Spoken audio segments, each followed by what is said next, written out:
僕はメディアですけど、マスコミなんかでは帰国しようと、学校閉じと呼ばれるその方々は特に女性多いですが、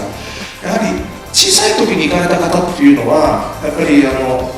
音に関してはナチュラルな音なんですね。ところが英語自体ということに関してはその後の努力によって全然個人差があると。でその地域の文化や社会のとどのようにその相互作用したかというか、どのようにそれを吸収したかということに関して見ると、やっぱり幼い時に言ってらっしゃる方あまり記憶にないんですよね。だからそれから考えると、異文化を本当に吸収するという意味だけから考えると、